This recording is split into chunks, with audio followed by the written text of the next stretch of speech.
welcome to our Successful Woman video series. We are here today with Jordan Vineyard. Hi Jordan, how are you? Good, thank you. Yeah, tell us a little bit about yourself and what you do here in Chickasha. Sure, so I'm a hybrid media artist. I specialize in kinetic sculpture. I'm also an associate professor at the University of Science and Arts of Oklahoma. And I am the gallery director of ArtWrecker just downtown in Chickasha. So a lot of big words. A lot of big words, yeah. Kinetics, what did you say? Kinetic sculptor. So that involves mechanization of sculpture. So I dabble in a lot of electronics and motors and physical computing and things like that. Wow, that's really cool. Thank you. So how long have you been at Science and Arts now? About 7.5 years now. And you've been teaching art the entire time you were there? Yes, I have, yeah. Where'd you come from? So I did my graduate studies at Florida State, but I'm actually from Oklahoma. So I grew up in Mustang, so I was familiar with the area, and then moved out there to get my master's. So since you've been in Chickasha for the last 7.5 years, what has kind of changed since you've been here? I think more community involvement and an integration of the college with the community, which I've really been a fan of. Definitely more activities downtown and really a batch of minds that are working towards a kind of similar purpose in that regard. It's so fun, isn't it? It's really great, yeah. So this is the Successful Woman series. How do you define success? You know, success is an interesting term for me. I think it's one of those words that creeps up in your career and people start slinging it at you and you're like, wait, me? And, you know, I've kind of identified my life as looking a lot like the B-rated version of American Hustle. It's sort of laden with interesting opportunities, unusual characters, and semi-episodic events, which have all sort of culminated in this great support of what I do regarding my work. I have amazing people that from helping with fabrication to endless traveling with students and alumni for exhibition to inquisitive viewers that ask really engaging questions about my work. And so I think that success for me has started to involve that kind of surrounding meaning. If I have meaning and purpose in my existence, I'm the richest woman in the world. I absolutely love that answer. Thank you, thank you. We get so many, like a variety of different answers from all women we sit down with, and it always interests me to find out what people are going to say. Yeah. I love that. Thank you. Great. Yeah, it's about the people that surround it. You know, the art has been the fixed foot of the compass for me, but I've definitely realized that it's about everybody that surrounds that. That's sort of the thing that unifies us, but it's about the people that are involved. 100%. Yeah. I love that. So tell me a little bit about, I know this, but the people watching don't know, you're like world famous. Oh, goodness.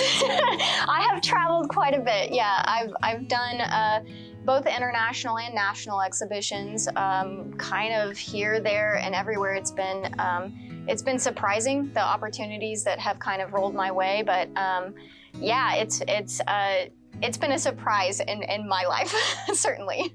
Yeah, it's so cool to hear. I know probably our viewers know this, that I came from USAO. And so I was around you a lot, and I kind of got to watch you grow in that career, because I think we started around the same time you were there, a few years before me. So it's been incredible to see. So I have a question for you. Now, this might be kind of hard because I didn't prepare you for it. That's okay. Of all of the things that you've done and the places that you've been, what do you think your favorite one is? Oh my gosh.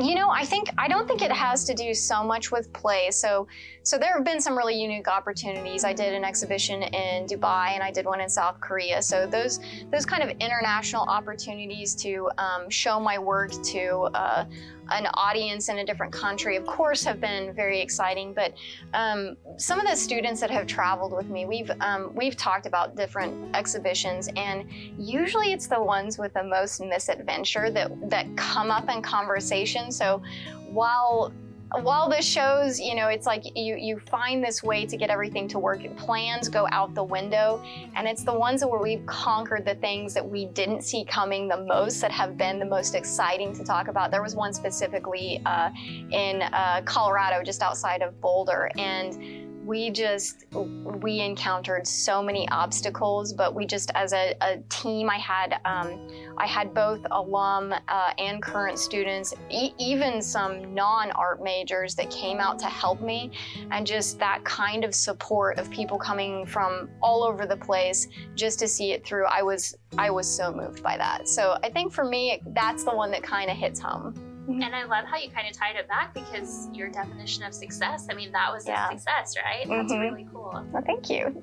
So tell me a little bit about your new project that you're working on, which happens to be just right across the street from the Chamber Building. Yes, so ArtWrecker, before it underwent a complete architectural overhaul, we had this raw space to work with, and being an art professor, I have noticed with my students for year after year that Halloween is a fan favorite among creative types that do elaborate costuming and all of that kind of stuff.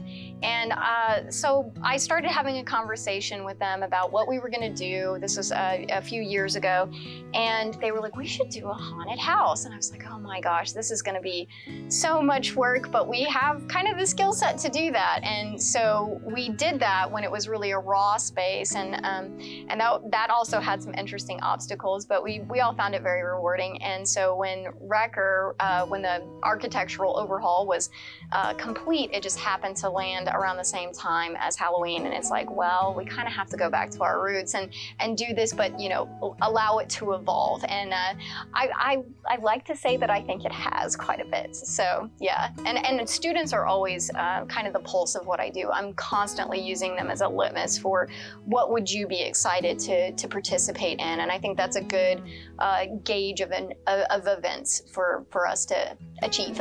Yeah, for sure. It sounds like you're doing what Science and Arts talks about. Like they talk about how they customize their class to students, and it sounds like you really do that. Definitely. And I'm the kind of person that part of the reason that I went into art is because I had an interest in so many things. It's like, as an artist, I get to sometimes play engineer, sometimes play scientist, sometimes play philosopher.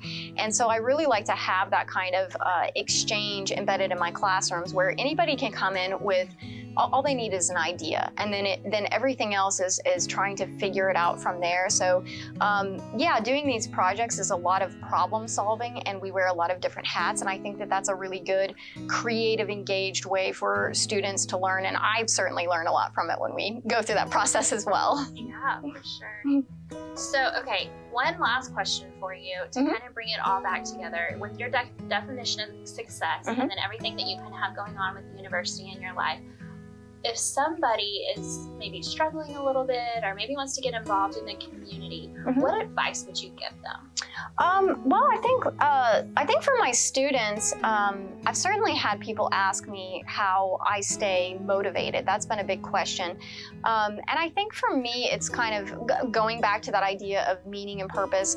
I think with my work and even with the projects, it's about secret dedications. It's about thinking about the people that you care about and sort of what that they would like. And projects involve those kind of little surprises where, every piece I create it's about somebody that I'm connected to in some way or another. So I think that's a big part of it. With artists specifically, I remind them on a pretty regular basis that it's a huge responsibility. Artists really are the gatekeepers of propaganda. It's like, historically, art has toppled bad governments and supported good institutions, and to wear that sort of honor, I think, is a very motivating thing. So I remind them of that kind of care that gets involved in those things, and again, that involves connecting to the community in that way. Jordan, I have really enjoyed talking with you today. I hope Thank you. All of you all have as well. Thank you so much for being here with us. Yeah, it's my pleasure. Of course, and we look forward to chatting with you all next month.